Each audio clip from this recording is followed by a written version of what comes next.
வாசிக்கலாம். இந்த காலவெளியிலே கர்த்தருடைய வார்த்தைக்கு நேராக கடந்து செல்லலாம். இந்த 11வது மாதத்திலே ஆண்டவர் நமக்கு கொடுத்த ஒரு அற்புதமான ஒரு வார்த்தை, நாகூம் தீர்க்கதரிசி எழுதின புஸ்தகம் 1ஆம் அதிகாரம் அதனுடைய 15வது வசனத்தை கர்த்தர் நமக்கு வாக்குத்தத்தமாக தந்தார். கடந்த 2 வாரங்கள் இந்த வார்த்தையை நாம் தியானிக்க ஆண்டவர் நமக்கு உதவி செய்தார். இந்த 11வது மாதத்திலே ஆண்டவர் நமக்கு தந்த வார்த்தை, உன் பொருத்தனைகளை செலுத்து, துஷ்டன் இனி உன் வழியாய் கடந்து வருவது இல்லை. அல்லேலூயா, சந்தோஷமா சொல்லுவோமே அல்லேலூயா. உன் பொருத்தனைகளை செலுத்து, துஷ்டன் இனி உன் வழியாய் என்ன செய்வதில்லை, கடந்து வருவதில்லை. பொருத்தனை செய்த பின்பு சில நேரங்களில் நம்ம மறந்தே போயிடுவோம். நம்ம செய்த பொருத்தனைகள் நமக்கு என்ன செய்திடும், மறந்துடுவோம். அதற்கு ஒரு மனிதனை உங்களுக்கு அடையாளமாக காண்பித்து யாக்கோபுக்கு ஆண்டவர் தரிசனமான போது அவன் ஒரு பொருத்தனை பண்ணினான். 24 ஆண்டுகள் கழித்து அந்த பொருத்தனையை 24 வருஷமாக மறந்து தன் மனைவி பிள்ளைகளோடு சந்தோஷமாக இருக்கும்போது ஆண்டவர் மறுபடியும் அவனுக்கு தரிசனமாகி, நீ செய்த பொருத்தனை பண்ணினாயே, நீ மறுபடியும் இங்கிருந்து திரும்பி அங்கே போய் உன் பொருத்தனையை செலுத்து என்று சொல்லி அவனை மறுபடியும் பெத்தேலுக்கு ஆண்டவர் எழுப்பி விட்டது உங்களுக்கு காண்பித்து, அதை தொடர்ந்து ஸ்தோத்திரம், ஆமேன் ஸ்தோத்திரம், பொருத்தனை யாருக்கு செலுத்த வேண்டும் என்று சொல்லி ஆமேன் சில காரியங்களை உங்களுக்கு காண்பித்து, அதோடு கூட ஸ்தோத்திரம், யார் யார் பொருத்தனை பண்ணினார்கள், எப்படிப்பட்ட பொருத்தனையை செய்தார்கள் என்கிற தலைப்பிலே போன வாரம் 2 காரியங்களை உங்களோடு பேச ஆண்டவர் உதவி செய்தார். எல்லாருக்கும் ஞாபகம் இருக்கும் என்று நினைக்கிறேன். ஆமேன். 2 காரியத்தை நீங்கள் மறந்திருக்க மாட்டீங்க. 1 தூக்கத்தில் ஒரு பொருத்தனை, 2 துதியில் ஒரு பொருத்தனை, இல்லது தியானத்தில் ஒரு பொருத்தனை என்று சொல்லி இந்த 2 காரியங்களையும் உங்களுக்கு ரொம்ப தெளிவாக பேச ஆண்டவர் உதவி செய்தார். அல்லேலூயா. இந்த காலவெளியிலும் அடுத்துள்ள சில காரியங்களை நமக்கு நேரம் இருப்பது போல ஸ்தோத்திரம், ஆமீன், சில காரியங்களை நாம் தியானிக்க ஆண்டவர் நமக்கு கிருபை தருவாராக. என்னோடு கூட வேதத்தை திருப்பிக் கொள்ளுங்கள். 17ஆம் சங்கீதம் அதனுடைய 3வது வசனத்தை நாம் சேர்ந்து வாசிக்கலாம். 17ஆம் சங்கீதம் அதனுடைய 3வது வசனம். நீர் என் இருதயத்தை பரிசோதித்து ராக்காலத்தில் அதை விசாரித்து என்னை புடமிட்டு பார்த்தும் ஒன்றும் காணாதிருக்கிறீர், என் வாய் மீறாதபடிக்கு தீர்மானம் பண்ணினேன். அல்லேலூயா. 3வதாக ஒரு பொருத்தனை, என் வாய் மீறாதபடிக்கு தீர்மானம் பண்ணினேன். அப்படின்னா வார்த்தையில் ஒரு பொருத்தனை. எதில் ஒரு பொருத்தனை? நம்ம பேசுகிறோம் பாருங்க, அந்த வார்த்தையில் ஒரு பொருத்தனை. அல்லேலூயா. இந்த வசனத்தை வாசிக்கும் போது என்னுடைய உள்ளத்துக்குள் தாவீதுடைய அனுபவம் எப்படிப்பட்டதாக இருந்திருக்கிறது, அவன் ஆண்டவருக்கு எப்படிப்பட்ட பொருத்தனைகளை செலுத்தி இருக்கிறான் என்னை நான் தியானிக்கும் போதெல்லாம் ஆமென், என்னுடைய உள்ளம் ஆனந்தத்தால் நிரம்பினது. ஆமென். அவன் எவ்வளவு அழகாக சொல்கிறான் பாருங்க, நீர் என் இருதயத்தை சோதித்து ராக்காலத்தில் அதை விசாரித்து என்னை புடமிட்டு பார்த்தும் ஒன்றும் காணாதிருக்கிறீர். ஒரு ஆமென் சொல்லுங்க. இதுதான் ஒரு பரிசுத்தவானுடைய வாழ்க்கை. இது யாருடைய வாழ்க்கை சொல்லுங்க? ஒரு பரிசுத்தவானுடைய வாழ்க்கை எப்படி தெரியுமா இருக்கும்? ஆண்டவர் நம்முடைய இருதயத்தை பரிசோதித்து பார்த்து ராக்காலத்தில் அதை விசாரித்து பார்க்கும்போது அது மட்டும் இல்லை, அவர் அதை புடமிடுகிறதுனா என்ன? அதை சோதிக்கிறது. ஸ்தோத்திரம். பொன்னை புடமிடுகிறது போல உங்கள் விசுவாசம் என்ன செய்யப்படும்? சோதிக்கப்படும். பைபிள் எழுதியிருக்கு. நம்ம ஆண்டவர் சில நேரம் சோதித்து பார்ப்பார். தாவீது சொல்றான், நீர் என்னுடைய இருதயத்தை பரிசோதித்து ராக்காலத்தில் என்னை விசாரித்து நீர் என்னை புடமிட்டு பார்த்தும் ஒன்று காணாதிருக்கிறீர். அல்லேலூயா. ஏன் தெரியுமா ஒன்றும் காணல? ஏன் தெரியுமா ஒன்றும் காணல? வேற ஒன்றும் இல்லை, என் வாய் மீறாதபடி பொருத்தனை பண்ணிட்டேன். வேற ஒண்ணும் பண்ணலங்க. என்ன சோதித்தெல்லாம் பார்த்தீங்களே, ஆனா எனக்குள்ள ஒண்ணே பார்க்கலையே. ஏன் தெரியுமா? அப்படின்னா என்ன? நம்ம ஆட்கள், சில ஆட்கள் சொல்லுவாங்க, சில ஆளை பார்த்து, இன்னைக்கு ஆண்டவர் உங்களுக்கு அதுதான் சொல்றாரு. அநேக பாவத்துக்கு காரணம் எது? வாய். இன்னைக்கு வாயில ஒரு பொருத்தனை. ஆமே. எதுல பொருத்தனை? பைபிள் ஸ்டடிக்கு வந்தவங்களுக்கு தெரியும், நல்ல ஒரு டீச்சிங் கொடுத்துருக்கிறேன். வாயும் வார்த்தையும் அப்படிங்கிற தலைப்பில் கிட்டத்தட்ட 9 மாதம் தானே பேசினேன். 9 மாதம் வாயும் வார்த்தையும் என்கிற தலைப்பில் மட்டும் பைபிள் ஸ்டடியில் பேசியிருக்கேன். இப்போ சிலருக்கெல்லாம் மைண்ட் வாய்ஸ் சொல்லுது, அப்படியா எங்களுக்கு தெரியாதுல்ல, நீ வராட்டி உனக்கு எப்படி தெரியும்?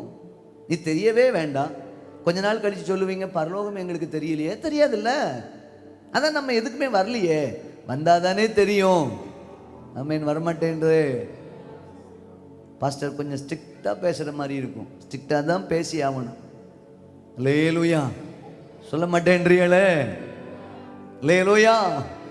தாவீது சொல்றான், எப்பா நீங்க என்ன இருதயத்தை பரிசோதித்து பார்த்துட்டீங்க, ராக்காலத்தில் என்ன ஃபுல்லா விசாரித்து பார்த்துட்டீங்க, ஃபுல் ஸ்கேன் பண்ணியாச்சு, என்ன ஃபுல்லா விசாரிச்சு பார்த்தாச்சு, என்ன புடமிட்டும் பார்த்தாச்சு, என்ன பண்ணி பார்த்தாச்சு, புடமிட்டும் பார்த்தாச்சு, ஆனா ஒன்னும் காணாது இருக்கிறீர். ஏன்னா நான் ஏற்கனவே ஒரு முடிவோட பொருத்தனையோட தான் இருக்கிறேன். ஏன்னா என் வாய் மீறாதபடிக்கு நான் என்ன செய்திருக்கிறேன், தீர்மானம் பண்ணினேன். தேவ பிள்ளையே, இன்றைக்கு ஆண்டவர் உங்களை சோதித்து பார்க்கும்போது, ஆண்டவர் உங்களை பரிசோதித்து பார்க்கும்போது, ஆண்டவர் உங்களை விசாரித்து பார்க்கும்போது உன் நிலைமை என்னவாக இருக்கும்? ஒரு கேள்விக்குறி போட்டுடுங்க. ஆமென். ஆண்டவர் உங்களை புடமிட்டா, ஆண்டவர் உங்களை பரிசோதித்தா, ஆண்டவர் உங்க இருதயத்தை சோதித்தா இன்னைக்கு நிலைமை எப்படி இருக்கும்? சரி, எல்லாம் மைண்ட் வாய்ஸ் எனக்கு தெரியுது. பாஸ்டர் நிறைய லிஸ்ட் போடுவார், ஒவ்வொன்றா போடுவார். ஆமே, ஏகப்பட்ட லிஸ்ட் வரும் பாஸ்டர் என்ன பத்தி. நான் தாவீது சொல்றான், என் வாய் மீறாதபடிக்கு நான் பொருத்தனை பண்ணேன். அல்லேலூயா, அல்லேலூயா. இந்த காலவெளியில் ஆவியானவர் சபைக்கு சொல்லுகிறார், உன் வாய் மீறக்கூடாது. அதனால தான் பக்தன் சொன்னான், என் வாயின் வார்த்தையும் என் இருதயத்தின் தியானமும் உமது சமூகத்தில் எப்படி இருப்பதாக, பிரீதியா இருப்பதாக. என் வாயின் வார்த்தையும் என் இருதயத்தின் தியானமும் தேவனுடைய பார்வைக்கு எப்படி இருக்கணும், பிரீதியா இருக்கணும். அல்லேலூயா. ஆகாத சம்பாஷணை நல்லொழுக்கத்தை கெடுக்கும். தேவையில்லாத பேச்சு நல்ல ஒழுக்கத்தை எல்லாம் கெடுத்துரும் பைபிள் சொல்லுது. ஆமென். அதனால தேவையில்லாத சம்பாஷணைக்கு போவே கூடாது, வாயை மூடிட்டு இருக்கணும். பக்கத்தில் கை கூடி சொல்லுங்க, கொஞ்சம் வாயை மூடிட்டு இருக்கணும். அல்லேலூயா. வாயை மூட பழகணும். தோத்துரும். எனக்கு ரொம்ப வசனம் பிடிச்ச ஒரு வசனம் இருக்கு பாருங்க. தாவீது சொல்ற இன்னொரு வசனம் இருக்கு, அதையும் படிங்க, உங்களுக்கு காட்டி கொடுக்குறேன். என்ன பண்றது? 39ஆம் சங்கீதம். அங்க என்ன சொல்றான் பாருங்க, என்ன மாதிரி சொல்றான். இன்னைக்கு அதெல்லாம் உங்களுக்கு தேவைதான். 39ஆம் சங்கீதம் 1வது வசனம் 2வது வசனம் ரெண்டையும் படிப்போம். 39ஆம் சங்கீதம் 1வது வசனம் 2வது வசனம். என் நாவினால் பாவம் செய்யாதபடிக்கு நான் என் வழிகளை காத்து, துன்மார்க்கன் எனக்கு முன்பாக இருக்கு மட்டும் என் வாயை கடிவாளத்தால் அடக்கி வைப்பேன்.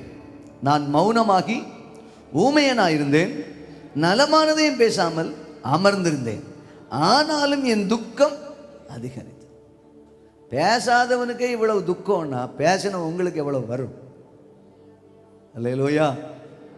சொல்றான், என் நாவினால் நான் பாவம் செய்யாதபடிக்கு என் வழிகளை நான் காத்து, துன்மார்க்கன் எனக்கு முன்பாக இருக்கும் மட்டும் என் வாயை கடிவாளத்தால் அடக்கி வைப்பேன். எதனால் அடக்கி வைப்பேன்? கடிவாளம் யாருக்கு போடுவாங்க?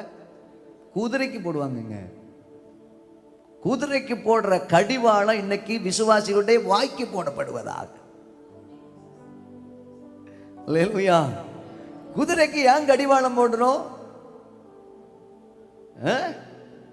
குதிரைக்கு ஏன் கடிவாளம் போடுறோம்? இல்லைன்னா தறி கட்டு ஓடும். இந்த கடிவாளம் இல்லைன்னா அது என்ன செய்திரும்? சொல்ல மாட்டேன்றீங்களே, சொல்லுங்க. தறி கட்டு ஓடும், லெக்கு இல்லாம ஓடும், லெக்கே இருக்காது. அது குதிரை நல்ல வேகமா ஓடக்கூடியது. குதிரை எப்படிப்பட்டது? ஆனா அது வேகமா ஓடுறதுக்கு ஒரு ரீசன் என்ன தெரியுமா? கடிவாளம் போட்டு வைத்ததுனால. அல்லேலூயா. தாவீது சொல்றான், என் நாவினால் நான் பாவம் செய்யாதபடிக்கு என் வாயை யார் எனக்கு முன்பாக இருக்க மட்டும், துன்மார்க்கன் எனக்கு முன்பாக இருக்க மட்டும் என் வாயை நான் கடிவாளத்தால் அடக்குவேன். அப்படின்னா என்ன அர்த்தம்? உங்கள் பக்கத்து வீட்டுக்காரங்க, நீங்கள் வேலைக்கு போகிற இடத்துல ரட்சிக்கப்படாதவங்க, துன்மார்க்கர்கள் உங்கள் முன்னாடி இருக்கிற வரைக்கும் வாயை அடக்க விசுவாசிக்கு தெரியணும். ரெலியா வரமாட்டேங்குது. பாஸ்டர் இப்படியெல்லாம் பேசுவான்னு எங்களுக்கு தெரியாதேன்னு நினச்சிடாதீங்க. இது வசனத்தை தான் நான் பேசுகிறேன், என் சொந்த கதையை ஒன்றும் பேசலை. அல்லேலூயா. துன்மார்க்கன் எனக்கு முன்பாக இருக்கு மட்டும் என் வாயை கடிவாளத்தால் அடக்கி வைப்பேன். ஏன் தெரியுமா அடக்கணும்? இல்லைன்னா துன்மார்க்கன் உங்களை பரிகாசம் பண்ணுவான். துன்மார்க்கன் உங்களை பார்த்து உங்களை நிந்திக்கிறத விட தேவனை நிந்திப்பான். ஞாயிற்றுக்கிழமையான சர்ச்சுக்கெல்லாம் போகிறது, பைபிளெல்லாம் தூக்குது, வெள்ளையெல்லாம் போடுது, முக்காடெல்லாம் போடுது, ஆனால் பேச்சு சரியில்லையே. ஹலோ, என்ன சரியில்லை?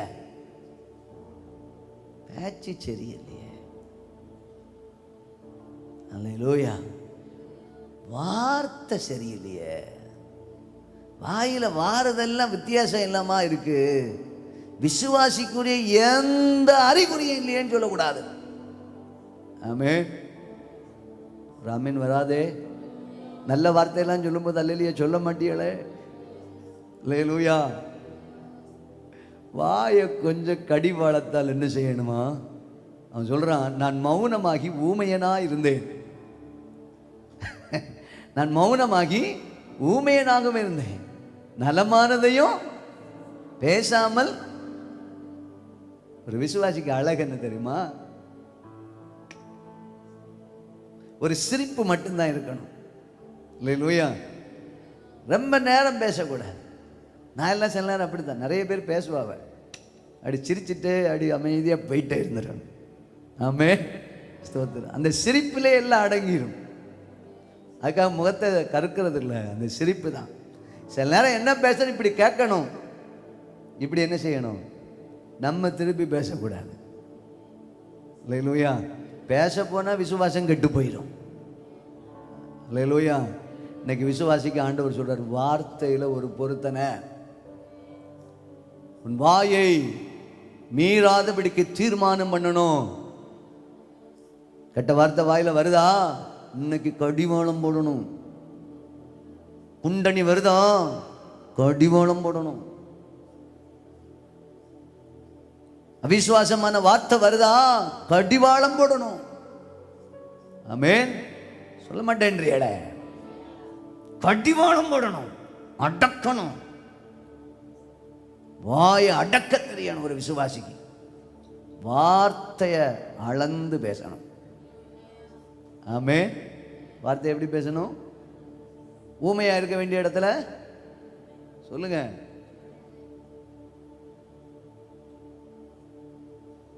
சொல்றான், நான் நலமானதையும் பேசாமல் மௌனமாய் ஊமையனா இருந்தேன். அல்லேலூயா.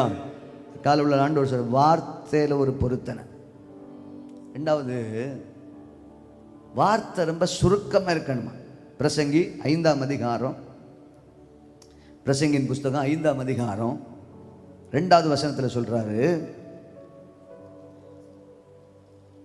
தேவ சமூகத்தில் நீ துணிகரமாய் உன் வாயினால் பேசாமலும் மனம் பதறி ஒரு வார்த்தையும் சொல்லாமலும் இரு. தேவன் வானத்தில் இருக்கிறார், நீ பூமியில் இருக்கிறாய். ஆதலால் உன் வார்த்தைகள் எப்படி இருப்பதாக? சுருக்கமா இருப்பதா. பக்கத்தில் கை கொடுத்து சொல்லுங்க, சுருக்கமாக தான் பேசணும். அல்லேலூயா. சிலர் சொல்லுவாங்க, பாஸ்டர் இந்த ஆள் வீட்டில் மட்டும்தான் பேச மாட்டார், வெளியே போனால் நல்லா பேசுகிறார் அப்படின்னு சொல்லுவாங்க. சிலர் சொல்லுவாங்க, எங்கள் வீட்டு சைடில் யார்கிட்டையும் பேச மாட்டாங்க, அவங்க வீட்டு சைடில் இவன் நல்லா என்ன செய்வா, பேசும். சில பிள்ளைகளை சொல்லுவாங்க, நம்ம போனால் பிள்ளைகள் அமைதியாக இருக்கும், அப்போ நல்ல பிள்ளைன்னு நினைப்போம். அப்போ கேட்டால் சொல்லுவாங்க, அது உங்களுக்கு தெரியாது பாஸ்டர், வெளியிலேருந்து வரவங்களுக்கு தான் இது நல்ல பிள்ளை, அமைதியாக இருக்குது. வேற வெளியில் உள்ள ஆளுகளை பார்த்தா இது எப்படி இருக்கும், ஆனால் வீட்டில் பண்ணுற அட்டகாசம் இருக்கு, பயங்கரமாக இருக்கும்.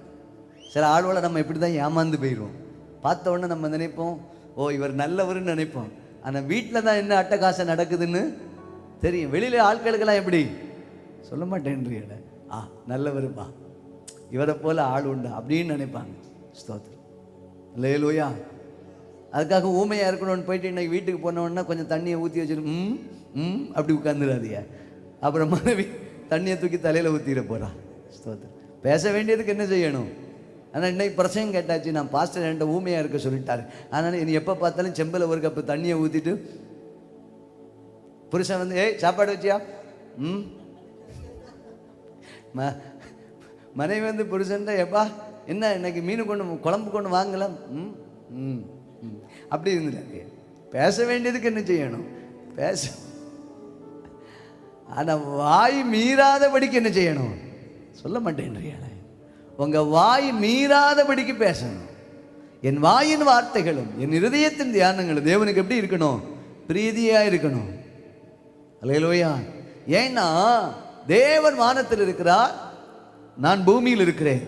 என் வார்த்தைகள் எப்படி இருக்கணுமா? சுருக்கமாக இருக்கணுமா? பக்கத்தில் சொல்லுங்க, ரொம்ப வளவளன்னு பேசாதியா. இப்போ ஒருத்தர் ஏதோ மனசில் நினைக்கிற மாதிரி இருக்கு, நீங்களும் ரொம்ப வளவளன்னு பேசாதியா. பிரசங்கமும் ரொம்ப வளவளன்னு பண்ண உங்களுக்கு என்ன செய்யாது? பிடிக்காது. அதனால தான் கரெக்ட் டைமில் நிப்பாட்டிடுவேன். எங்கே செக் வைக்கணும் அங்கே நிப்பாட்டுவோம். அப்போ தான் பாஸ்டர் அடுத்த வாரம் என்ன பேசுவாரோன்னு உங்களுக்கு இருக்கும். இந்த சீரியல் எல்லாம் போடுவான் பாருங்க, அப்படி நல்லா உத்து பார்த்துட்டு இருப்போம், டப்புன்னு நிறுத்திடுவான். நமக்கு படப்படன்னு வரும் பாருங்க. நாளைக்கு என்ன நடக்குமோ, இவ செத்துருவாளோ உயிரோடு இருப்பாளோ, ஆட்டோவில் வந்து நான் வந்தாளே, அப்படியே படப்படன்னு இருக்கும். ஸ்தோத்திரம். அவனுக்கு தெரியுது டெக்னிக். நிறைய புருஷனுக்கு மனைவிக்கும் தெரியல டெக்னிக். எங்க நிறுத்தணும், என்ன பேசணும். விசுவாசிகளுக்கே இந்த டெக்னிக் தெரியல.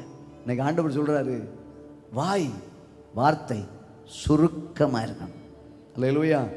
6வது வசனத்தில் சொல்ற, 5ஆம் அதிகாரம் 6வது வசனத்தில் சொல்றாரு, பிரசங்கி 5:6, உன் மாம்சத்தை பாவத்துக்குள்ளாக்க உன் வாய்க்கு இடம் கூடாதே, அது புத்து பிசகினால் செய்தது என்று தூதனுக்கு முன் சொல்லாதே.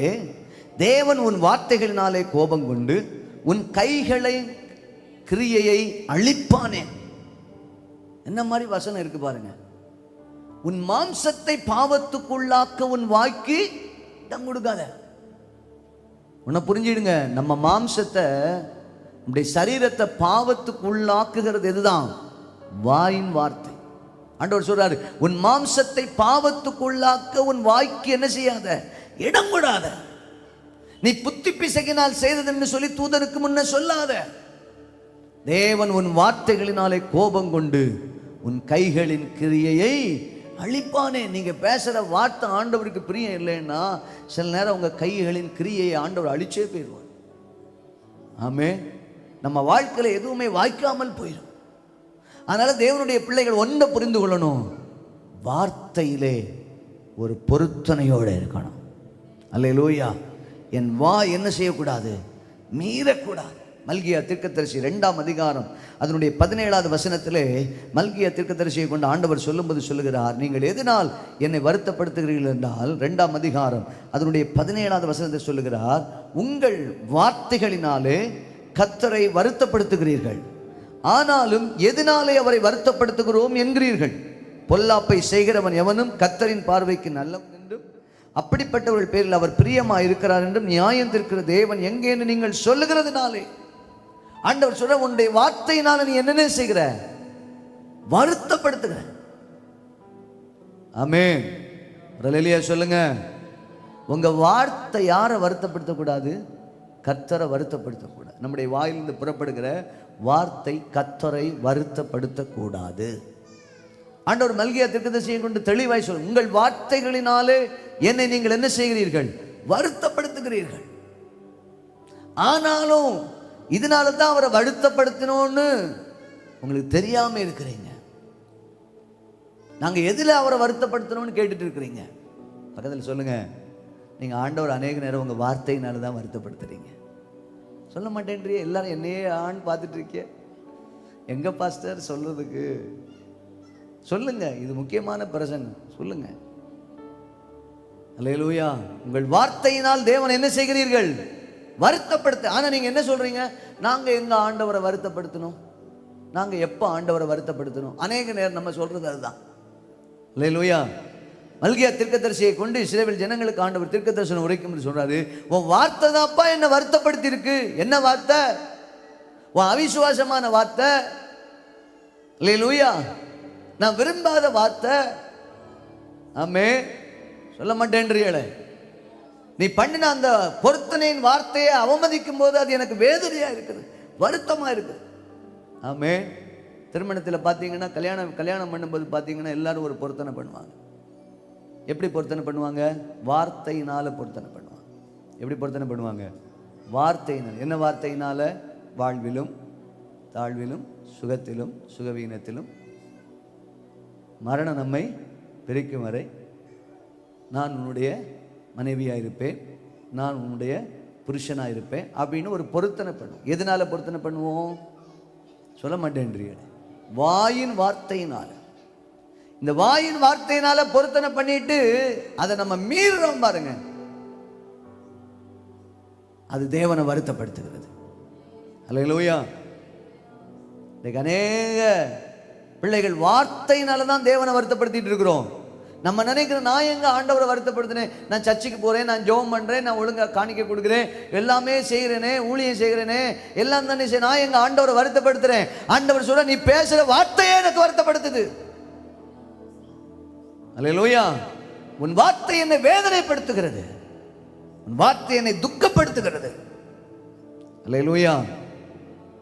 அதனால உங்க வார்த்தையில ஒரு மாதிரி பவுல் சொல்லும்போது சொல்லுவோம், 1 தீமோத்தேயு 4:12 சொல்லும்போது தீமோத்தேயுக்கு சொல்ல, நீ உன்னுடைய வார்த்தையிலும் உன்னுடைய நடக்கையிலும் உன்னுடைய செய்கையிலும் நீ விசுவாசிகளுக்கு எப்படி இருக்கணும்? மாதிரியா இருக்கணும். வார்த்தை ஒரு மாதிரியா இருக்கக்கூடாது, வார்த்தையிலே மாதிரியா இருக்கணும். ஆமென். அல்லேலூயா. ஸ்தோத்திரம். கடந்த நாள்ல ஒரு வீட்டுக்கு போயிருந்தேன். பெற்றோர்களோடு பிள்ளைகளோடு பேசிட்டு இருந்தேன். அப்போ ஒரு சின்ன பிள்ளை பேசின ஒரு வார்த்தையை சொன்னாங்க. அந்த பிள்ளைய பேசின வார்த்தையை சொல்லிட்டு கூட ஒன்றையே சொன்னாங்க. என்ன தெரியுமா சொன்னாங்க? இந்த வார்த்தையை நாங்கள் எங்கள் வீட்டில் யாரும் பேசுறதே இல்லை, பயன்படுத்துறதே இல்லை. ஆனா இந்த பிள்ளைக்கு இந்த வார்த்தை எப்படி பேச தெரியும்னு எங்களுக்கு தெரியல. அல்லேலூயா. நான் சொன்னது உங்களுக்கு புரியலை போல இருக்கு. ஒரு வீட்டுக்கு போயிருந்தேன். ஒரு சின்ன பிள்ளை பெற்றோர்கிட்ட எதிர்த்து பேசியிருக்கு.